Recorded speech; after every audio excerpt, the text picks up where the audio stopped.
Hello दोस्तों, ubiquitous study में आपका स्वागत है।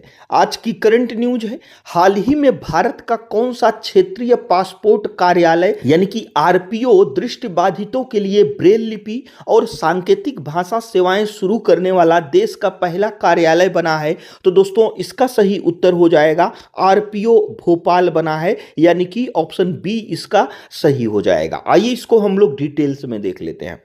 दोस्तों हाल ही में मध्य प्रदेश की राजधानी में स्थित क्षेत्रीय पासपोर्ट कार्यालय यानी कि आरपीओ भोपाल ने एक ऐतिहासिक उपलब्धि हासिल की है। यह कार्यालय दृष्टिबाधित और दिव्यांग जनों के लिए ब्रेल लिपि और सांकेतिक भाषा सेवाएं शुरू करने वाला देश का पहला पासपोर्ट कार्यालय बन गया है। वहीं पे अगर हम क्षेत्रीय पासपोर्ट कार्यालय की बात करें, यह क्या होता है, तो दोस्तों यह विदेश मंत्रालय के द्वारा कंट्रोल होता है, यानी कि उसके अंडर में काम करता है। और इसका जो मुख्य उत्तरदायित्व होता है वह भारतीय नागरिकों के लिए पासपोर्ट जारी करना और पासपोर्ट से संबंधित किसी भी जानकारी को जो है साझा करना है, यानी कि उसका जो है रख रखाव करना है। तो जो क्षेत्रीय पासपोर्ट कार्यालय है वह भी एक नई उपलब्धि हासिल किया है, जो दृष्टिबाधित और दिव्यांग जनों के लिए भी जो है यह सुविधा उपलब्ध कराने वाला भारत का पहला क्षेत्रीय पासपोर्ट कार्यालय जो है बन गया है।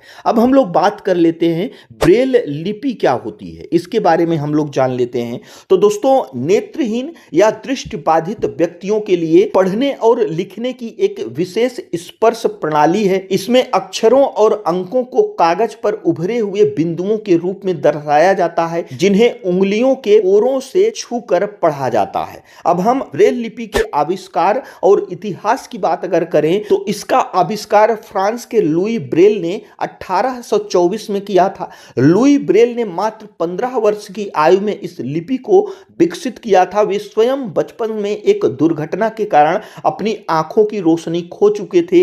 वही दोस्तों इनको जो है वहीं पर प्रेरणा मिली कि इस प्रकार की जो है लिपि को विकसित करना। अब यह जो ब्रेल लिपि है कैसे काम करती है, तो दोस्तों ब्रेल लिपि एक सेल या कोशिका पर आधारित होती है, जिसमें अधिकतम 6 उभरे हुए बिंदु होते हैं। इन्हीं 6 बिंदुओं के अलग अलग संयोजनों से वर्णमाला के अक्षर, संख्याएं, गणितीय चिन्ह और संगीत के नोट भी दर्शाए जाते हैं।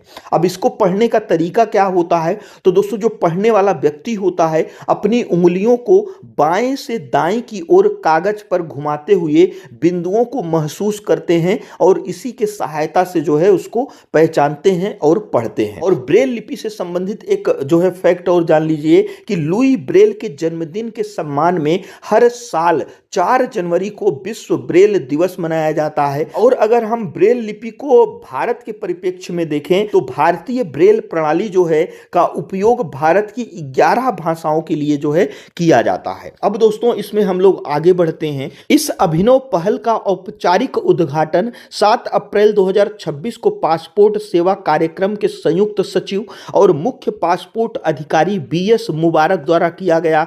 इस परियोजना का मुख्य उद्देश्य पासपोर्ट सेवाओं को समाज के हर वर्ग, विशेषकर दिव्यांग जनों के लिए अधिक सुलभ, समावेशी और पारदर्शी बनाना है। वहीं पे दोस्तों इस पहल से संबंधित कुछ विशेष बातों की अगर हम बात करें तो इसमें आ जाता है ब्रेल लिपि सेवा। दृष्टिबाधित आवेदकों की सुविधा के लिए कार्यालय में विशेष ब्रेल पुस्तिकाएं उपलब्ध कराई गई हैं। इसमें पासपोर्ट आवेदन की पूरी प्रक्रिया, जरूरी दस्तावेज और नियमों की विस्तृत जानकारी दी गई है। इसके अतिरिक्त कार्यालय परिसर में ब्रेल साइनेज, संकेत पट्टियां लगाई गई हैं ताकि आवेदक बिना किसी बाहरी सहायता के स्वतंत्र रूप से आवाजाही कर सके। यानी कि दोस्तों पासपोर्ट से संबंधित जो भी जानकारी है उससे संबंधित एक ब्रेल पुस्तिका जो उपलब्ध कराई गई है। यानी कि यह जो पुस्तिका है वह एक खास प्रकार के ब्रेल लिपि में जो है लिखी गई होगी और इसको जो है कोई भी दृष्टिबाधित व्यक्ति अपनी उंगलियों के सहारे से जो है इसको पढ़ सकता है और पासपोर्ट की प्रक्रियाओं को जो है अच्छे से जान सकता है बिना किसी के सहायता से।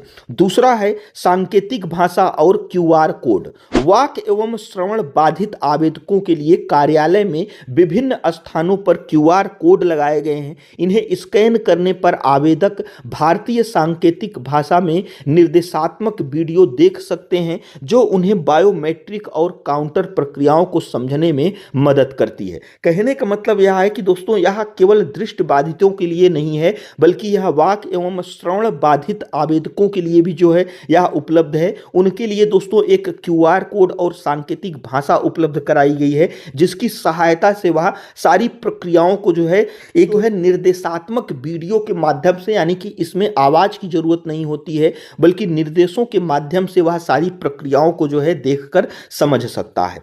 इसी प्रकार से त्वरित शिकायत निवारण, यानी कि इसी अवसर पर एक विशेष शिकायत निवारण सेल का भी गठन किया गया है, जो आवेदकों की समस्याओं का 24 घंटे के भीतर समाधान सुनिश्चित करता है। ओवरऑल दोस्तों अगर देखा जाए तो यह पहल न केवल भारत सरकार के सुगम्य भारत अभियान को मजबूती प्रदान करती है, बल्कि सार्वजनिक सेवाओं में संवेदनशीलता और तकनीक के सफल समन्वय का एक उत्कृष्ट उदाहरण भी पेश करती है। इसी प्रकार से यह हमारा आज का करंट अफेयर्स था। जो हमारा आज का क्वेश्चन है वह है, वित्त वर्ष 2025-26 में भारत ने वैश्विक स्तर पर पेटेंट फाइलिंग में कौन सा स्थान प्राप्त किया है? तो इसमें से कौन सा ऑप्शन सही है हमें कमेंट बॉक्स में जरूर बताइएगा। और दोस्तों यदि वीडियो यूजफुल लगा हो तो हमारे चैनल को जरूर सब्सक्राइब करिएगा। वीडियो देखने के लिए आपका बहुत बहुत धन्यवाद।